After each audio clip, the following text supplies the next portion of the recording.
Bonsoir à tous, ravi de vous retrouver pour ce nouveau rendez-vous de votre émission qui passe à la loupe.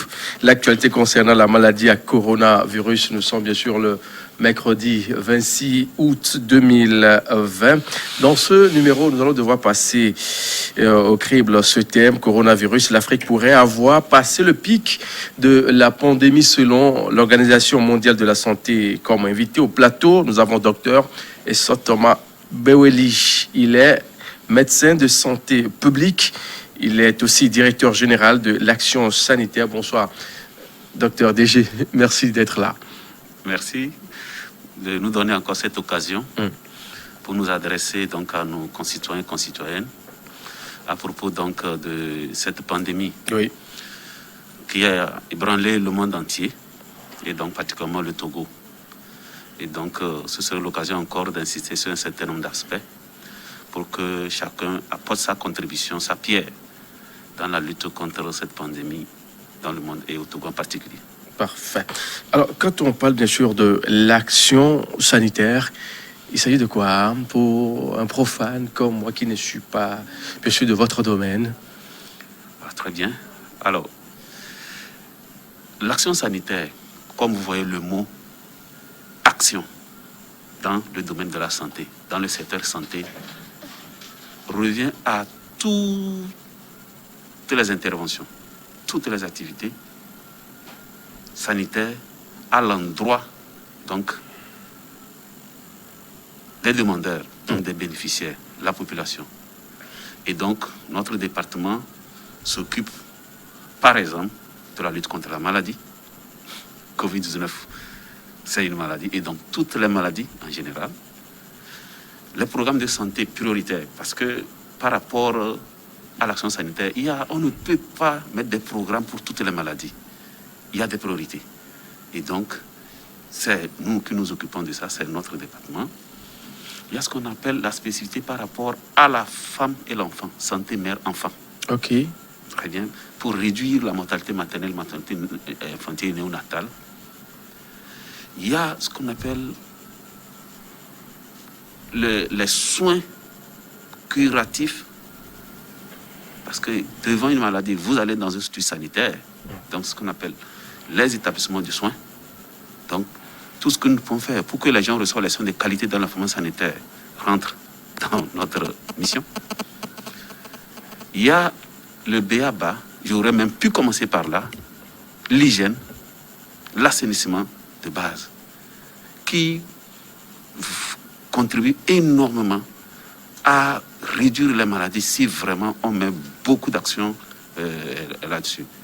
Et bien évidemment, tout ça là, on se fait dans quoi? C'est dans un cadre, donc ce qu'on appelle les infrastructures, qui doivent être bien agrémentées. Au point, avec un personnel aussi adéquat, disponible. Avec un personnel adéquat, disponible. C'est délicat, hein? Voilà, de façon repassée. Et comment est-ce que vous en sortez? J'ai oublié le médicament, parce que les gens, lorsqu'ils vont à l'hôpital, ils n'ont pas le médicament, c'est comme il n'est pas allé à l'hôpital. Mais donc, maintenant, on a la CAMEG. Hein? Comment rendre... Oui, on a la CAMEG. La CAMEG est là justement dans le sens de rendre accessible sur tous les aspects. Accessible, c'est-à-dire qu'il faut le rendre disponible, de qualité, l'entreposer et le distribuer à un coût accessible à la population, même la plus démunie. Parfait. Voilà ce que je peux vous dire de façon globale, ce qui rentre dans l'action sanitaire, donc au ministère de la Santé. Et ça se fait sur toute l'étendue du territoire national, hein? Exactement. Il y a ce qu'on appelle les services déconcentrés. Donc au niveau central, nous avons les directions centrales qui donc, mettent en œuvre donc, les politiques, les stratégies et les directives. Et donc, ça se répercute au niveau des régions et des districts sanitaires. Et vous savez que dans un district sanitaire, nous avons ce qu'on appelle les centres de santé ou les unités de soins périphériques. Oui. Donc, c'est le premier lieu de recours de soins qui sont à deux niveaux. Là où il n'y a pas de médecin, on dit USP type 1. Et là où il y a deux médecins, on va dire USP type 2, donc centre médico-social. Et qui va remonter, il y a ce réseau de centres de soins, ça va graviter, ces réseaux, ces structures vont graviter autour d'un hôpital qui a le nom de hôpital de district. C'est comme ça remonte l'hôpital régional, ce qu'on appelle centre régional, jusqu'à ce que, s'il y a des références, le dernier recours, c'est le niveau CHU pour les soins qui ne peuvent pas être dispensés au niveau infra. Voilà. Et vous êtes basé où? Au ministère ou... Bien évidemment, la direction générale est logée au ministère de la Santé. Vous savez, selon l'organigramme actuel des ministères, bon, chez nous, il y a le cabinet, après il y a le secrétariat général, et maintenant il y a la direction générale. Donc il y a 2 directions générales. Moi, je m'occupe donc de cet aspect de l'action sanitaire, avec 10 directions centrales, non, pardon, avec 6 directions centrales. J'ai listé ça indirectement au moment où je développais l'action sanitaire. Il y a une direction générale qui s'occupe de ce qu'on appelle planification, études, programmation et le système d'information. Parce que c'est un tout. Et maintenant, il y a 2 autres directions qui sont transversales, évidemment, c'est les ressources humaines et puis les affaires financières. Parfait. Donc, c'est comme ça que nous travaillons donc, autour donc, du secrétariat général pour accomplir les missions qui sont assignées au ministère de la Santé dans le cadre de la politique sanitaire qui découle de la politique générale de l'État. Docteur Eshotoma Beweli, ça nous a permis de comprendre un peu, d'avoir une idée de cette personne-là, ce monsieur-là qu'on a devant nous. Parce que des fois, quand on donne des titres, on dit direction générale de l'action sanitaire, on se dit, c'est encore quoi ça? Il va faire quoi? C'est les questions qui reviennent très souvent. Oui. Mais après explication, ça mérite d'avoir ce genre de poste, cette direction-là qui va s'occuper des besoins qui demeurent toujours disponibles, immenses, pour mieux juguler ce problème, bien sûr, en particulier celui de coronavirus qu'on traverse depuis fin décembre 2019. Nous allons nous intéresser à notre thème du jour, coronavirus. L'Afrique pourrait avoir passé le pic de la pandémie. C'est l'OMS qui le dit, qu'au vu des chiffres, l'évolution c'est là. Il se pourrait qu'on a déjà passé cette étape-là. Vous êtes d'avis? Très belle question.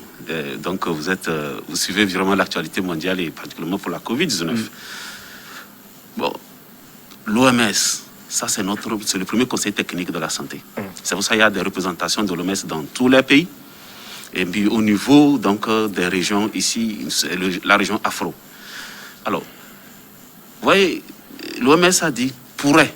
Pourrait, oui. Conditionnel. Conditionnel. On ne peut pas affirmer. Oui. Parce qu'il y a un principe. Quand on parle de pic épidémique, c'est des prévisions qu'on fait, basées sur des modèles mathématiques. C'est une modélisation. Et on se dit, par rapport à la survenue des cas pour cette épidémie-là, on peut arriver à un niveau où la courbe épidémique va commencer à s'infléchir. Ça veut dire que je fais une prévision.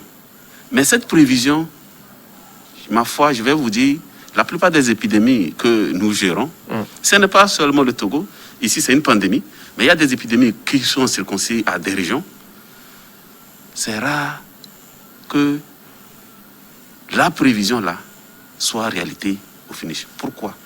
C'est après avoir dépassé le pic épidémique qu'on va savoir que c'est le pic qu'on a dépassé. Et très souvent, on dépasse. Là où on avait prévu, ce n'est pas ça. Ça, c'est comme ça. Alors, les gens vont se poser la question, pourquoi les prévisions ne tombent pas sur les réalités? Comme je le disais tantôt, les réalités ne sont pas les mêmes. Je prends le cas de l'Afrique, puisque la question que vous m'avez posée, c'est l'Afrique. Aujourd'hui, il faut dire que il y a 5 pays en Afrique qui ont été provoqués de presque 79% des cas de Covid en Afrique. C'est l'Afrique du Sud, l'Algérie, l'Éthiopie, le Nigeria et le Ghana. Vous voyez toute la population d'Afrique et on dit 5, il y a 47 pays, on dit 5, 79% des cas. Et vous regardez les décès, c'est pratiquement la même tendance. Parce que les décès, nous avons dépassé donc ce cap de 1 million en Afrique, hein, Oui. et plus de 20 000, Depuis. 21 000 décès. Vous vous rendez compte que quand vous prenez l'Afrique du Sud seule, l'Afrique du Sud, ça fait pratiquement les 2 tiers, pratiquement plus de 650 000, avec plus de 13 500 décès. Des questions vont commencer à se surgir. La population de l'Afrique du Sud, elle est autour de 58 millions. Le Nigeria, vous êtes d'accord avec moi que c'est plus de 200 Oui, 000. plus de 200 millions d'habitants. Donc, déjà. sur le plan populationnel, il n'y a pas match entre l'Afrique du Sud et le Nigeria. Mais comment se fait-il que c'est le Nigeria qui a eu plus de cas? À comparer les deux pays avec le Togo.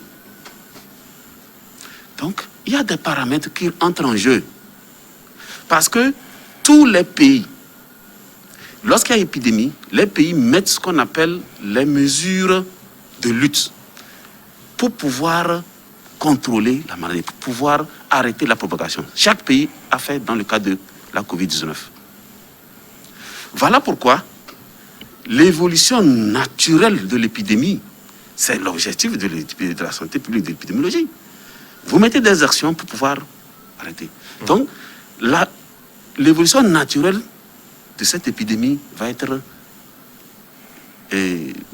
décapitée, si vous permettez le mot. S'il n'y a pas de mesures, vous allez voir que la courbe va suivre son truc normal, même sans intervention. À un moment, ça va commencer à chuter jusqu'à ce que l'épidémie disparaisse. On ne sait pas comment tu as fait ça comme ça. Voilà pourquoi vous allez voir que dans certains pays, paf, et d'autres. Aujourd'hui, si on dit l'Afrique a dépassé le pic, est-ce qu'on peut commencer à affirmer, alors que c'est 5 pays seulement, et parmi les 5 pays, je le dis, l'Afrique du Sud seule a fait les 2 tiers de toute l'Afrique. De toute l'Afrique. Donc ça veut dire que c'est la tendance de l'Afrique du Sud qui a dépassé, qui influence la tendance de toute... Pardon, c'est la tendance de l'Afrique du Sud qui maintenant influence la au niveau de la statistique africaine. Vous voyez un peu cette logique. Ce qui fait que c'est difficile d'affirmer. Alors, si vous regardez les dates,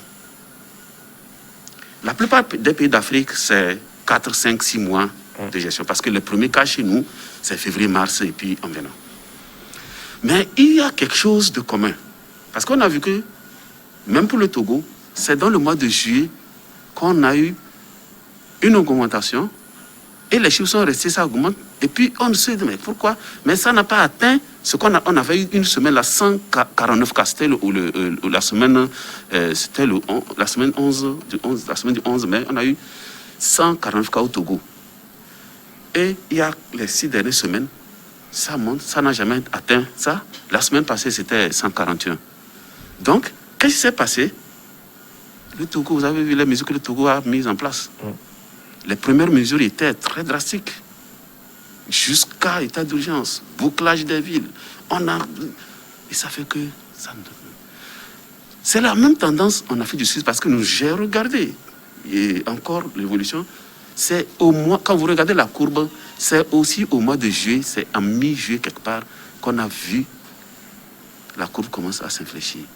Et c'est la même tendance pour toute l'Afrique. Du coup, nous avons l'impression, c'est là où je vous l'ai dit, on a l'impression de dire, bon, c'est en train de diminuer, c'est en train de stagner, mais nous ne pouvons pas affirmer parce que les réalités des pays ne sont pas les mêmes par rapport à tous les facteurs qui concourent à souvenir des cas. Et donc, ça peut nous jouer sale tour si on dort sur le laurier.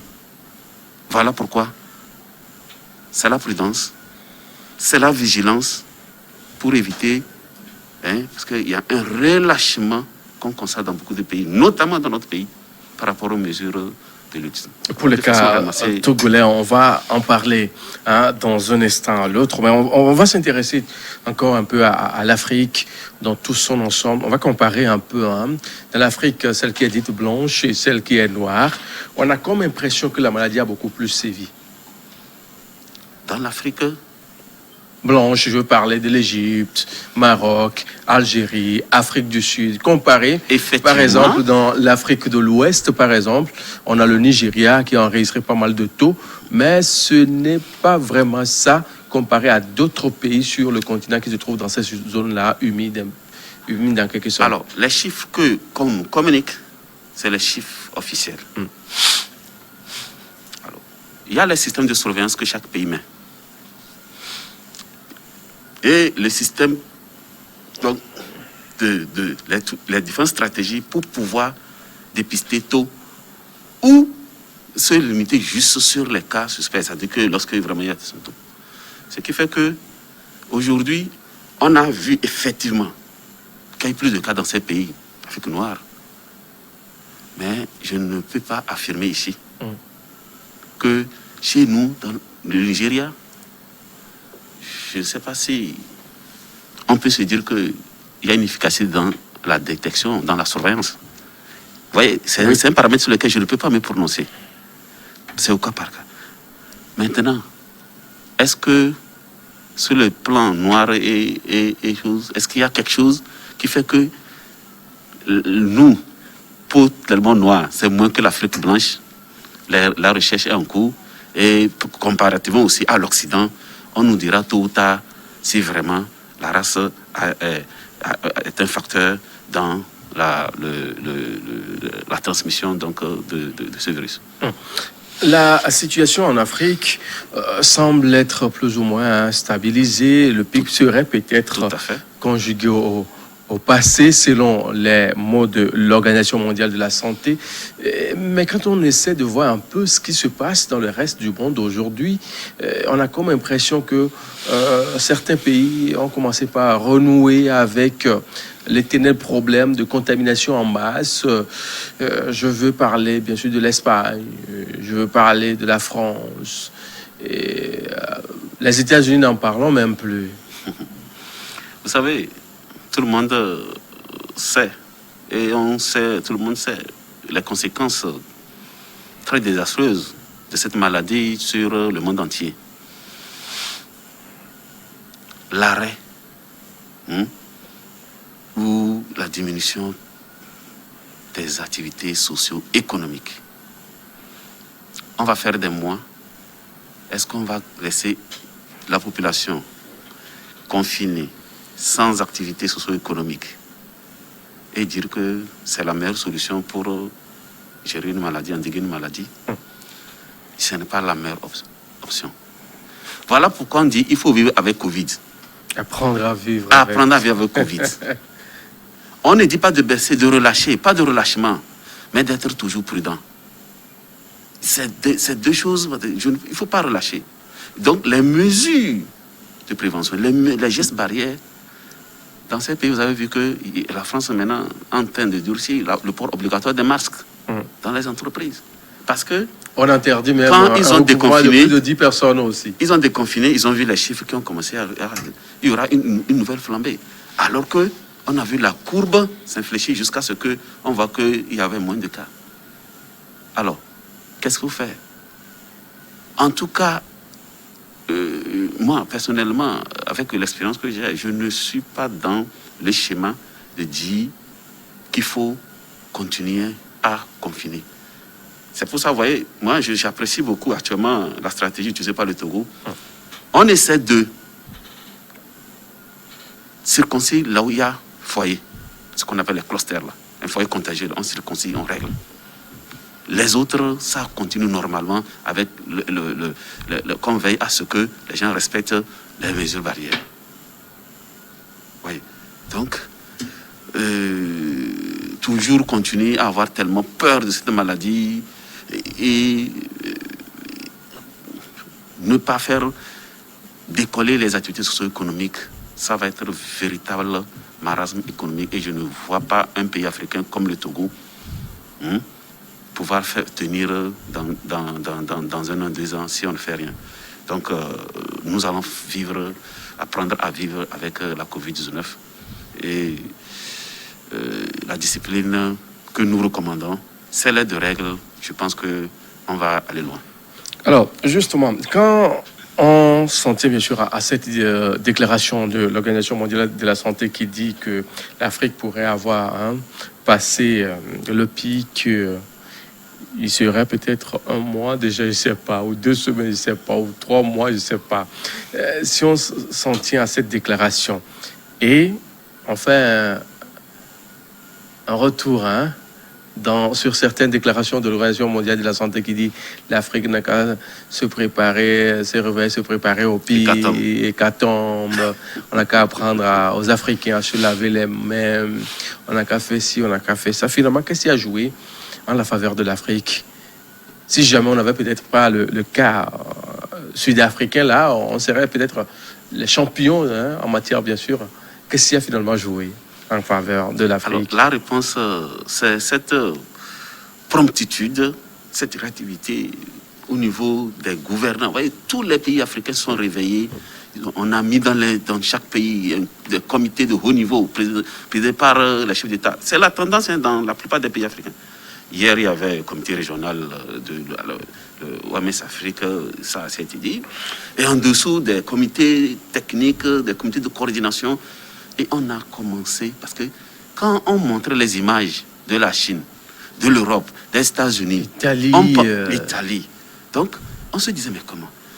Mais dès qu'on a commencé à voir les cas, chaque gouvernant, les gens sont réveillés et ont mis en place des mesures. Et je vais vous dire, ce n'est pas pour vanter l'Afrique. Ce n'est pas pour vanter. C'est ça qui a, pour moi, contribué à éviter le pire, comme le DG de l'OMS l'avait dit. Sinon, on devait connaître l'hécatombe. Ça, c'est un des facteurs. C'est les mesures prises donc, de lutte. Parce que beaucoup de choses ont été faites. Alors, mais parallèlement, on se pose beaucoup de questions. On se dit, si rien n'était fait, parce que, prenons cette hypothèse que rien n'est fait, est-ce qu'on devrait arriver à ça? Je n'ai pas la réponse. Parce qu'il y a des questionnements. C'est pour ça que j'ai dit la recherche continue. Mais le cas de la fille du Sud a surpris tout le monde. Comment, quand on compare la fille du Sud avec le Nigeria, 200 millions d'habitants, l'autre, c'est comme 1 million d'habitants, mais on voit que l'autre a battu le record en décès. En décès. On va dire c'est la prise en charge, la capacité donc, du pays donc, à prendre en charge. On va dire ça, oui, bon, tout ça, mais bon. Mais justement, parlant bien sûr de cette capacité de prise en charge, on nous fait dire, comme le dit quelqu'un, qu'en réalité, l'Afrique n'avait pas le meilleur plateau sanitaire qu'il faut pour affronter vraiment cette maladie. Mais finalement, c'est ceux qui ont des plateaux sanitaires impeccables, adéquats, qui s'en sortent avec tête baissée. Alors, c'est vrai, quand on parle de vous êtes d'accord avec moi que quand on parle même certains, je ne veux même pas parler des chefs d'État, certains cadres reconnus, proches des différents pouvoirs d'Afrique, quand ils tombent malades pour se soigner, on va en France par exemple, on va en Italie par exemple, on va en Belgique, et puis aujourd'hui on a comme l'impression que là-bas c'est pas mieux qu'ici. Alors vous savez que les pays que vous citez là, ils ont certes le plateau qui est très élevé, technologie top et tout ça là. C'est pourquoi? C'est pour la prise en charge donc, des cas, donc lorsqu'il y a maladie. Et comme ils ont évolué pendant longtemps, à un niveau, sur le plan propreté, l'hygiène et tout ça là, ils ont pu éliminer beaucoup de maladies infectieuses. Ça fait que l'organisme n'est pas préparé lorsqu'il a de nouvelles attaques. Il a été prouvé. Regardez le paludisme. Nous, on est habitués tous les jours. On est habitués. Chaque 3 mois, il faut... Mais quand vous êtes dans une zone où vous n'avez pas, 3 doses. Vous n'avez pas donc, le paludisme, et vous allez dans une autre zone, comme chez nous ici, mais si vous prenez votre piqûre de moustique avec plasmodium, chose là, vous allez faire un paludisme grave. Tu vois que c'est un facteur qui peut avoir joué. Parce que nous, Africains, là, on a le fourre-tout. C'est-à-dire que les maladies, là, infectieuses, là, elles sont On là. est habitué. On est habitué. Les grippes Donc, saisonnières les et grippes, là, autres. on les a fait tellement. On est plus ou moins habitué. Plus ou moins. Donc, ça veut dire que l'organisme lutte à chaque fois contre tous ces traumatismes, toutes ces attaques sur eux, et se prépare. Donc, vous savez, quand on dit défense de l'organisme, souvent nous le comparons avec l'armée. C'est les militaires qui sont défenseurs, quand on dit de la défense. Mais quand une armée se prépare, tout ça là, qui a toujours les états, elle se prépare. Donc, c'est-à-dire que moins de choses, comme ils sont habitués, donc les militaires qui sont habitués, c'est facile de lutter contre l'ennemi. Mais si l'armée n'est pas habituée, vous pensez que si elle attaque l'armée, elle peut faire quelque chose? On ne peut pas riposter non En plus. fait, c'est ça. C'est pourquoi c'est une façon calculatoire, mais c'est pour préparer. Ouais. Voilà. Et maintenant, bon, chez nous, on a fait ce qu'on a pu faire par rapport aux mesures. Et très tôt, on a peu de cas. Mais sur le plan prise en charge, vous savez que les maladies non transmissibles, j'ai parlé des facteurs de risque. Ouais. Ceux qui meurent, c'est eux, plus les personnes âgées. Et ceux qui ont des comorbidités. Voilà. Les comorbidités. Quand vous regardez les statistiques dans ces pays, depuis ils étaient déjà avec cette transition épidémiologique. Ils sont passés, il y a plus de maladies non transmissibles que les autres. Alors, et maintenant, plus les personnes âgées, vous voyez la pyramide des âges dans l'Occident, les pays européens, la jeune génération, les jeunes, ils sont peu. Alors qu'en haut, comme c'est des personnes hautement à risque par rapport à la Covid, c'est encore un facteur qui va faire que... Si vous regardez les décès parmi les 27 au Togo, je parle du Togo, il y a combien de personnes de plus de 70 ans? Je crois que ça s'appelle 2 ou 3. 2 ou 3, quelque chose du genre. Quelque chose comme ça. Vous voyez, il y a beaucoup de paramètres qui rentrent en jeu, qui font que... Et chez nous, les personnes âgées, là, combien de personnes âgées vous voyez dans la circulation? C'est rare. C'est sous les médias? C'est dans le taxi? C'est pour aller où? Ouais. Alors que dans l'Occident, ils ont les trains, ils ont le métro, ils ont des centres de prise en charge où et on est là. Vous les voyez en circulation, et qui vont d'une ville à l'autre, tout ça là. Et virus, la Covid-19, le SARS-CoV-2, la transmission, c'est parfois respiratoire. Et donc, vous comprenez, il y a beaucoup de choses qui ont concouru à ce que là-bas connaît beaucoup de cas. Les pays qui sont moins développés, qui n'ont pas ce luxe, ce n'est pas pour dire que ces pays, ils sont dédouanés de se développer, aller là-bas. Ça, c'est compliqué parce qu'il faut avoir un contact d'une personne, entrer en contact d'une personne infectée pour reprendre la maladie. Je ne peux pas rester seul chez moi, un vieux, et on va venir me donner, c'est rare. Donc voilà quelques éléments que moi je donne pour qu'on comprenne qu'on n'arrive pas à comprendre, mais il y a des facteurs qui peuvent bien expliquer. L'OMS a su souligner, bien sûr, qu'on pourrait peut-être déjà dépasser le cap, bien sûr, de ce pic-là, qui, selon ces chiffres qu'elle a analysés, c'est là. Bon, peut-être que l'Afrique a déjà franchi cette étape-là. Mais qu'il faut-il faire, justement, pour éviter une récontamination ou bien une recrudescence de cette maladie qui, aujourd'hui, on a comme impression dans le monde que ça ne va pas dans les pays européens. On est tenté de dire que on risque de vivre le même scénario en Afrique dans 1 mois, 2 mois ou plus. Ça, c'est vrai. C'est-à-dire qu'à la phase où nous sommes, si nous ne prenons pas garde pour vivre avec les gestes barrières, pour minimiser le risque, et ça, c'est la responsabilité individuelle et collective. Je vais revenir sur ça. Si on ne prend pas garde pour respecter tout ça, vous allez voir que on risque d'être surpris et aller vers l'hécatombe comme l'OMS avait annoncé. On attendait ça en avril, mai comme ça. Quand je parle de responsabilité individuelle et j'ajoute collective, parce que nous avons l'impression que les mesures qu'on a mises en place, le gouvernement a mis en place, et on a dit, bon, on crée FOSAP, que les forces de sécurité vont sur la population et arrêter ceux qui ne respectent les gestes barrières. Et on pense que c'est eux seulement. Je dis non. Collectivement, pourquoi nous, citoyens, on ne se fait pas les reproches lorsqu'on voit que ce que le gouvernement a dit, pourquoi vous n'avez pas fait? Pourquoi vous attendez qu'une force de l'ordre vienne vous dire de faire?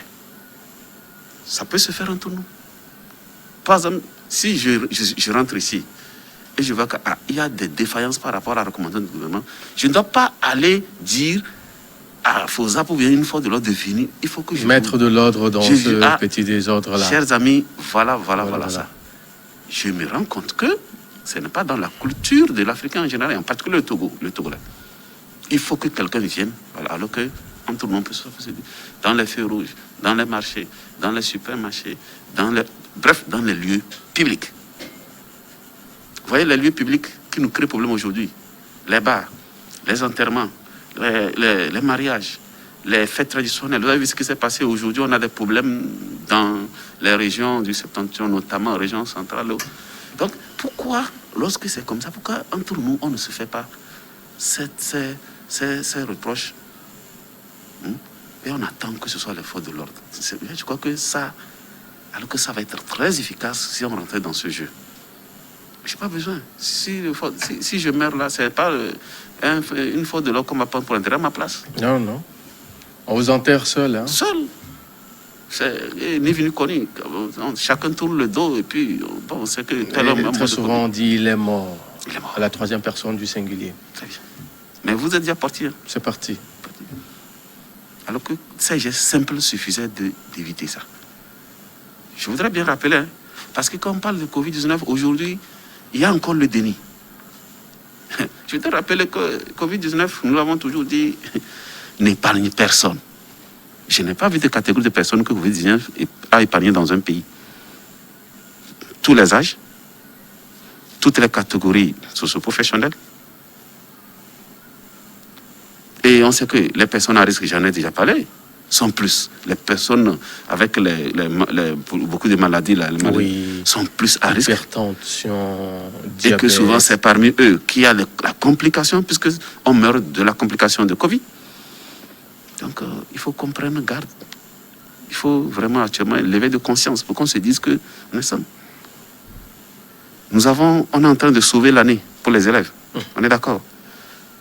On a fait le préparatoire, il reste le bac. Il y a aussi l'université. Ça, c'est une choix qu'on a ouvert l'université, mais que... Il y a des examens qui sont toujours restés intacts. On n'a pas encore fait la première partie d'abord avant de penser à la deuxième étape de la chose. Il y a un étudiant qui m'a approché, qui m'a dit il faut être optimiste.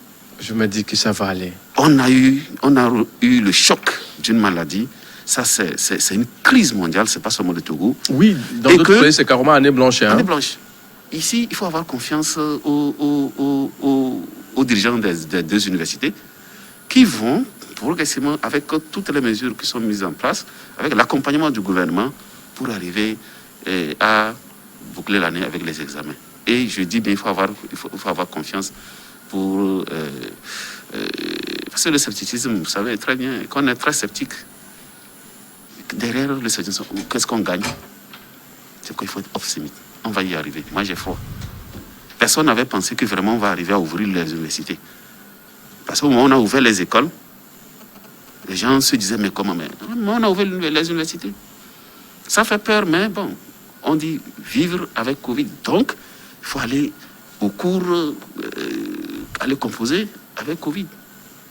Parce que, je l'ai dit, si on veut arrêter tout, et on va craser la main se regarder, vous avez jamais vu les gens rester à la maison faire des mois sans sortir pour des activités?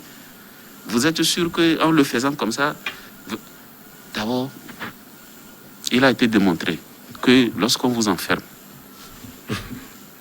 pendant longtemps, vous n'avez pas de contact avec la communauté, les problèmes commencent à se poser. Vous êtes d'accord avec moi?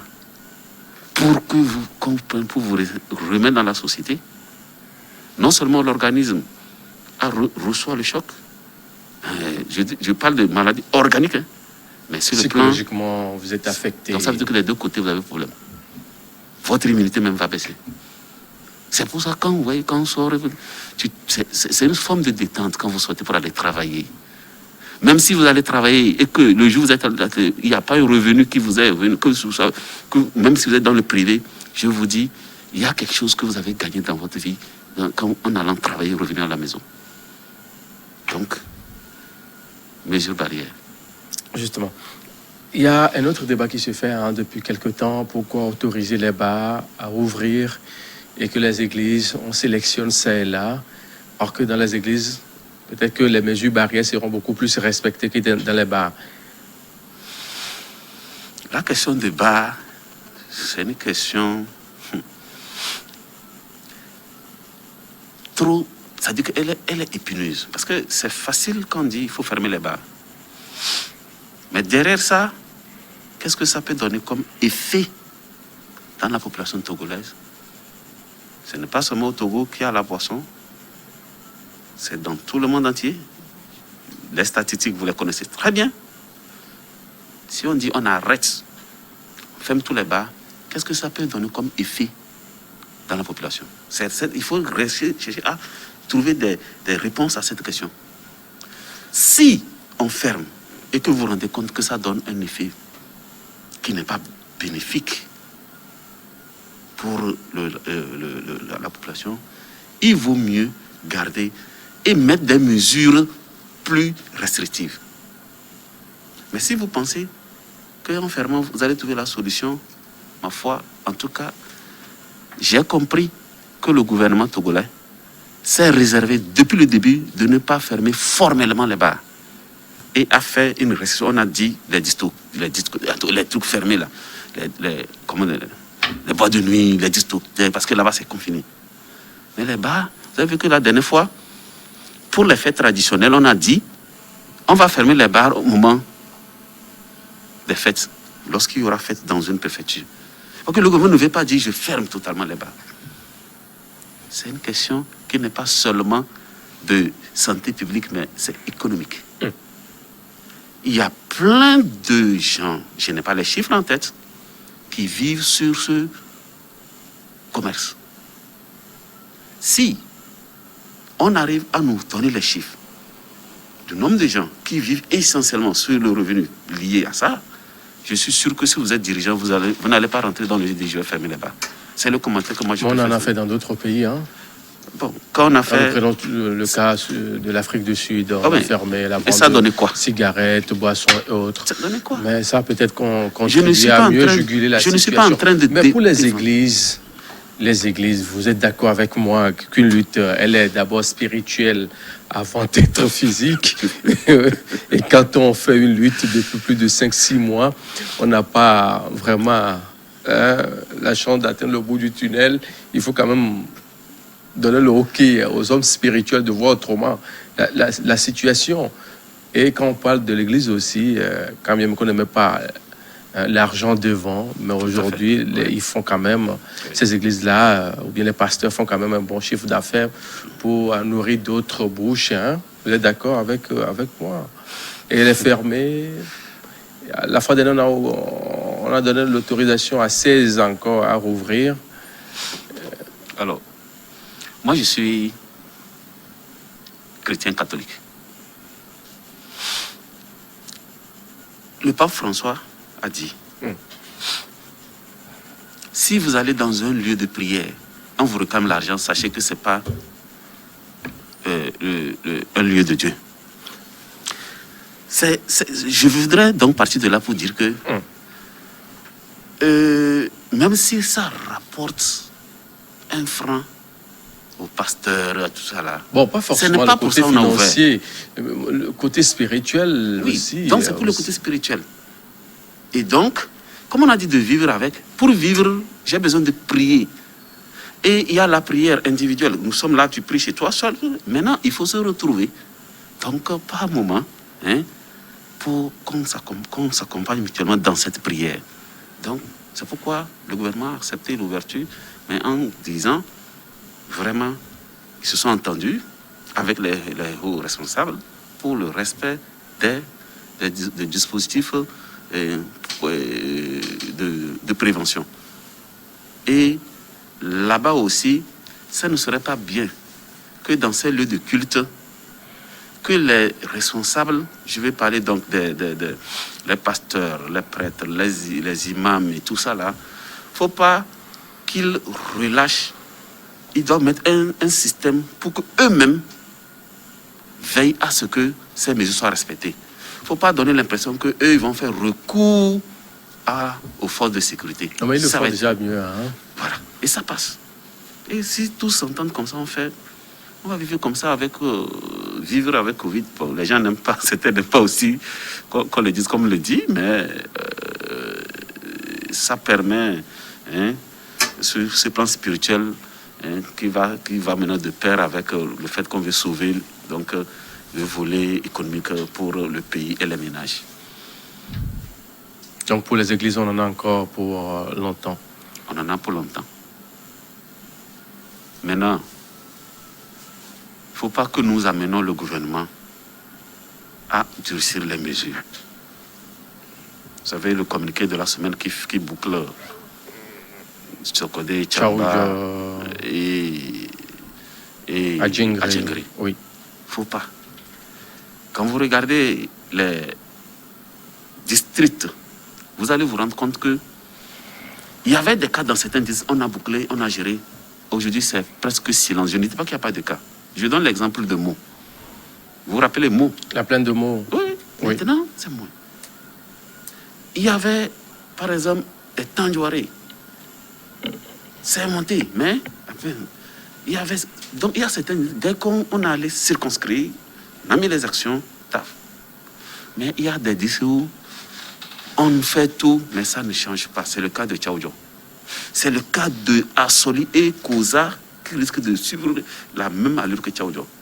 Pour le Grand Lomé, je n'en parle pas. Grand Lomé, Grand Lomé, on parle d'Agoué. Dagoy et puis Golf. Golf. Je n'en parle pas. C'est toujours la même situation.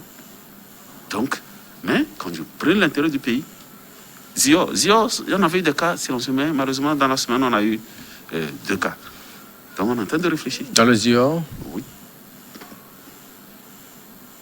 Donc, Bon, peut-être pour l'intérêt du pays, on comprend, hein, pour Adjingri, Tchaoudjo, Tchamba et ses consorts, on comprend, mais pour Agoué, Alomé, qu'est-ce qui n'a pas entre-temps marché?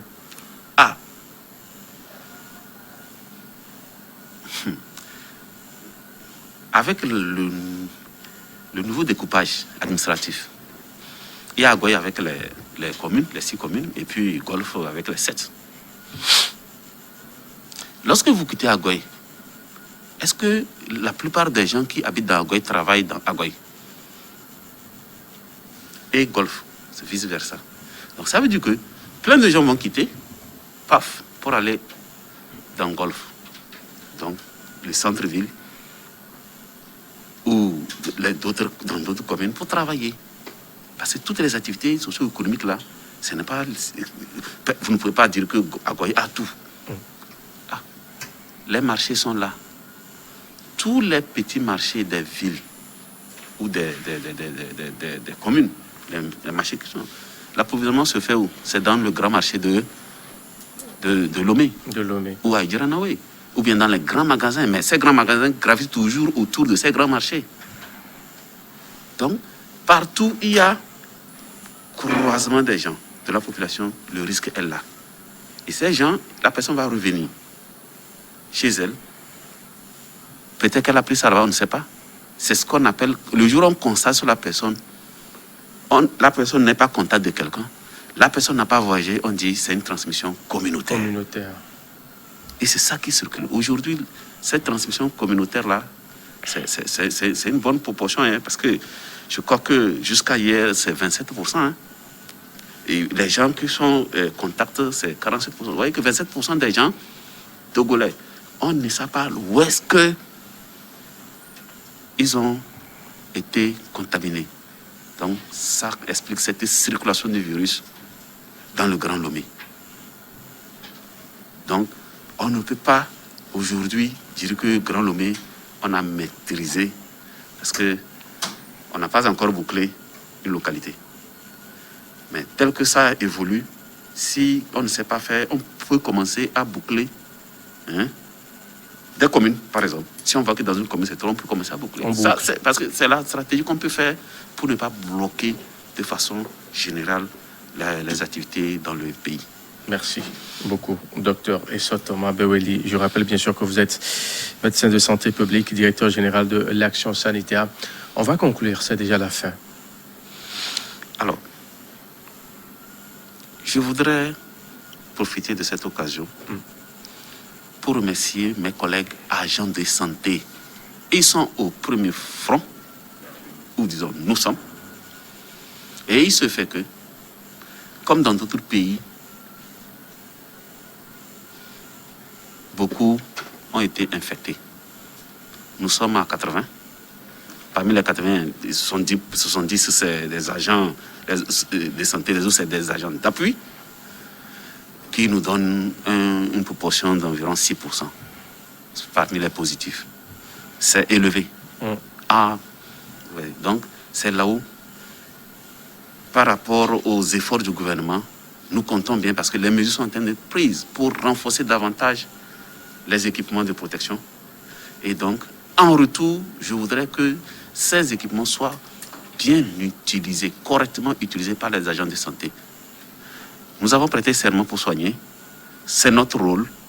Là où il y a souffrance, il y a maladie, nous devons nous battre pour que la personne ou les personnes se rétablissent. Mais il ne serait pas bien que nous aussi, dans ce cadre, qu'on puisse être infectés. Mais si ça arrive, on fait avec. Donc je veux les inviter sincèrement à utiliser correctement, donc surtout les masques et les autres gestes, le lavage régulier des mains. Et là où ils peuvent faire du distanciation physique, ils n'ont qu'à le faire. Exiger que dans une structure, lorsque je rentre dans un hôpital, je suis agent de santé, dès que vous voyez que ce soit un patient, un accompagnant non masqué, sans masque, il faut agir. Ça va nous aider pour qu'on voit les chiffres dans les semaines qui suivent. C'est mon mot de fin parce que nous sommes interpellés, nous qui sommes au niveau stratégique. Merci beaucoup à vous, docteur Thomas Beweli, et bon retour chez vous. Et bon boulot, puisqu'on en a encore pour juste d'ici fin d'année, si Dieu le veut. On n'a pas encore vu le bout du tunnel. On n'a pas vu le bout du tunnel, mais on espère on va voir ça d'ici fin d'année. Messieurs, mesdames, prenez grand soin de vous. C'est déjà la fin de ce numéro de ce jour. Derrière nous, c'est le journal, l'information. On se retrouve demain toujours avec le même plaisir. À très vite.